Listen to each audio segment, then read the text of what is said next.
We're after battling, trying to take this apart, heating it from underneath. As many of you outboarders know, it could be a living hell. But I just broke it loose. So I want to take each piece and sandblast it. I decided to do it that way instead of as one piece. It's a lot easier to do when the parts are separate. But just a little, probably about an hour of heating, and I finally got it to separate. You gotta love saltwater outboard motors, folks. Unbelievable. Here it is all apart. And you can save the bolt if you take your time.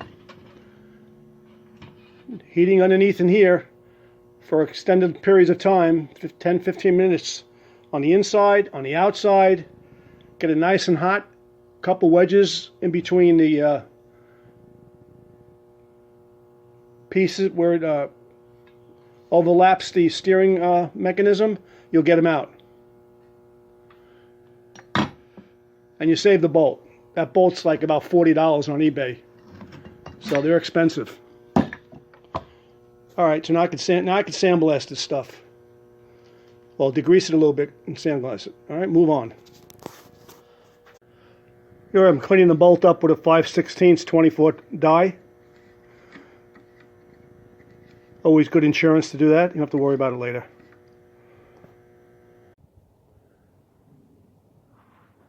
Well, here I'm going to paint the low unit. Got it down to bare metal, no sandblasting. Use a sander, sandpaper, hand files, and various different picks and stuff. I'm going to prime it now. I won't show too much priming. I mean, people know how to prime spray paint, so. Again, self-belching primer from Home Depot.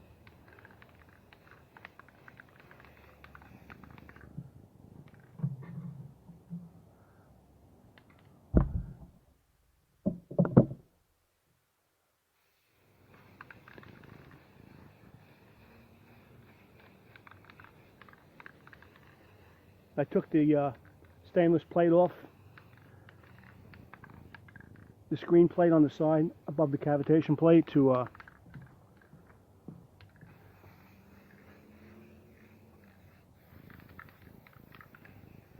I'll probably paint it tomorrow when it dries. Weather's really nice today, gorgeous today and tomorrow, so it's supposed to be really perfect low humidity spraying weather. So.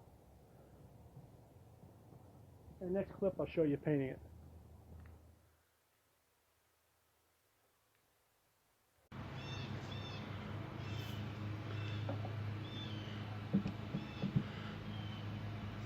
More painting. Painting the low unit. Got it all prepped. Did a lot of corrosion fill problems here and there around the water intake, some other areas, but here goes. Fun time. Everybody knows how we love painting. Beautiful day today, folks. Mid-70s. Very little wind. More bugs.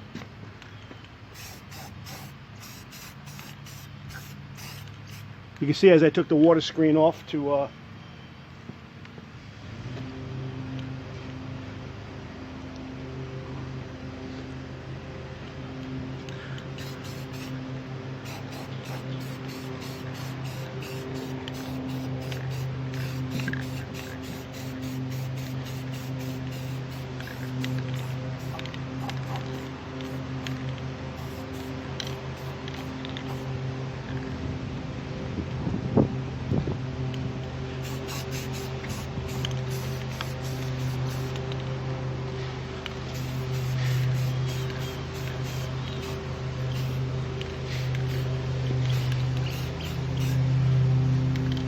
I'm using my little nail trick again with the drive shaft in there.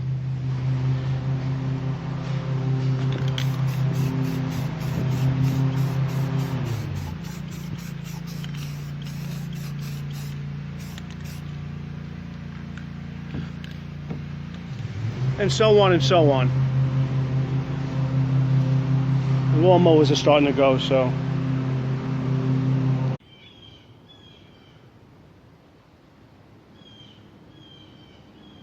Well, here I'm going to start sanding the cover. I bought a set of decals for it on eBay, and I want to spruce up the cover. The rest of the motor is completely done cosmetically. So what I'm going to start out doing here is hitting the cover with 80 to start, 120, then 220.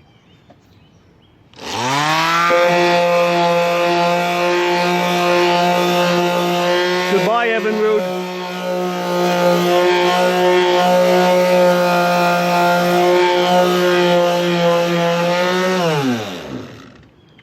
Now I also took all the staples out and took the seal off. The seal came off in about 20 pieces. But I bent each staple out and backed it out, and I'm going to get a new seal for it too. But I'll continue sanding the whole thing, and then I'll get back. Now I'm going to hit it with 120. I did the whole cover in 80. Now I'm going to hit it with 120. And then I might do 220 in the end. Maybe not. We'll see. I got a couple small little repairs to do too before I prime it. A couple little minor cracks here where the seal goes.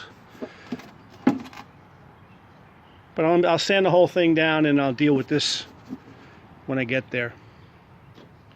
I'll bring you back. Well, here in this clip I'm sanded the cover with 80 and then 120. And now I'm going to prime it with my favorite primer.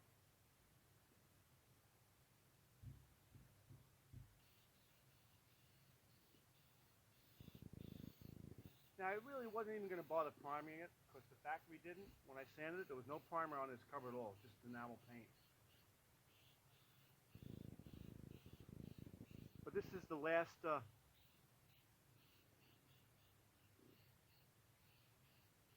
bit of painting I have to do. The rest of the motor's done.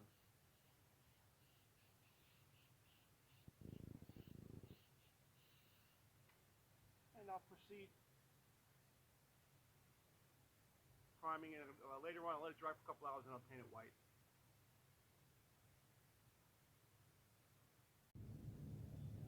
Well, here I'm just going to go over real quickly the parts I changed on the spiderweb motor. Originally, the block was shot. I cleaned some of the aluminum away from the cylinder. You can see how bad it really is after I broke apart all the loose pieces. But years ago, we used to fix these when I was in the machine shop in the aircraft business. But that's another story. But I did convert it to a short shaft. There's the extension piece, the old drive shaft. I changed the magneto plate. I have a different starter in there now in the motor, which I'll demonstrate later. But that starter, I took it apart and cleaned it. I got to take it apart again and sandblast it and paint it, and I'll put that starter back in. That's the original starter from that cocoon-covered web motor that you've seen some months back. I did change the magneto plate. I didn't have to, but it was so corroded where the coil wire went through. I said, let me change it. And I also changed the fuel pump twice because I replaced it with a Chinese pump. Now this is the first one. I've used probably about 20 of them already the last few years. And this is the first one that didn't work in two engines. It just did not pump. So, doing good in that respect. I changed the starter rope, the old one, put a new one in. The old seal from the cover was brittle. Took all the staples out. I'm going to order a new seal. I located one. All I got to do is the cover. I got the cover in prime. I got to paint it. I bought a decal kit for it. The decals were $16 for the set. They're not the greatest.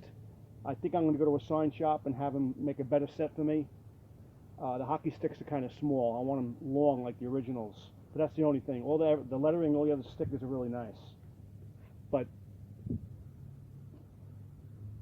like I said, I converted to a short shaft. I changed the block. I put new rings, new rope, and a new spring. The spring was all broken, the recoil. New water pump gear, oil, housing, impeller, new plugs and wires. As I said, I replaced the mag plate. It was corroded. Fuel pump was changed. Casting repair turned out to be a problem. I put the motor back together and I started it up, and the plate was hitting the back of the cylinder head, so I couldn't mate the block properly to the midsection, so water was leaking all over the place. So I ended up having to notch my adapter plate that I made. I will show you a picture of that, so I'll show you how I notched it to make it work. And also got the original coils and points. I transferred over to the new plate. And also the reed valves. For some reason I did not tighten the nuts on the two set of reed valves. So after I started the motor initially, one set rotated. The set on the right side, viewing the motor from the front, rotated about 1/4 of an inch. And the motor just started smoking, as you've seen in the short I put out not too long ago. You'll see it smoking like I've never seen a motor smoke before, besides the heavy oil mix. But I ended up taking it apart again, and sure enough, both nuts and screws were loose on the reed plate. So I retightened them, put it all back together, and that's where I'm at now. So to the next clip.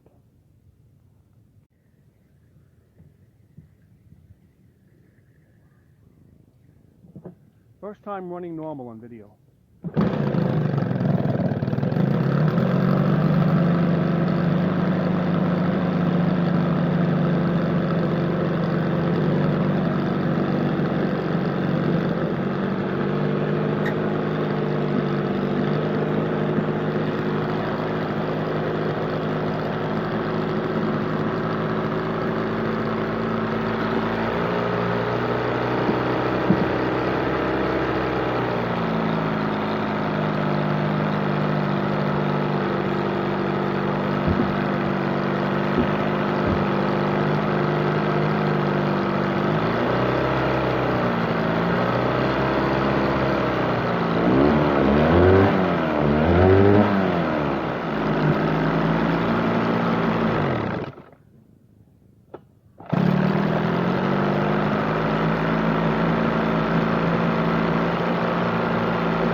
In closing, with all the aggravation this motor caused me, I still got enjoyment out of it, and that's what counts. I mean, I tried something new with the repair, with the casting, so that was, I didn't know the bottom of the cylinder head had a raised area, prevented the back of the power head from tightening up all the way. The water was pouring out of here while I was running. It was really unbelievable. Then the fuel pump, then the reed valves, which I forgot to tighten the nuts, my fault. I'll make a checklist from now on. Just make sure I keep tightening the connecting rod bolts. That's really important. The first time I started it up, I didn't torque the flywheel nut down and I broke the keyway. That hasn't happened to me in years. But you know, a bunch of little things. I have to get a thermostat cover gasket because it drips just a little bit. I straightened it out the best I could, but the gasket's compressed, so that needs to be replaced. The side cover shift gasket also got replaced on the midsection. It leaks just a little bit. Got an old gasket in there. But all in all, I'm really happy. Again, this motor was a real basket case. Probably the worst one I've ever done in the last probably 15 years. Go back and look at 4 months ago, look at the first video of me yanking it out of my backyard. I showed it leaning against my tree bench over there. But anyway, I'm going to close this video out, and I want to thank you all for watching. Subscribe. Hope you enjoy all this stuff, the old motors. They're a lot of fun. This thing should run for another 25, 30 years, whoever gets it down the road. But I'm happy with the paint. It's close to the original color. The cover I still got to paint white, put the decals on.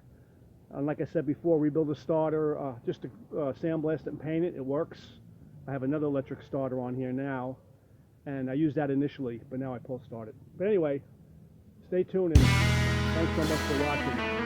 The outboard tinkerer strikes again. Have a good day.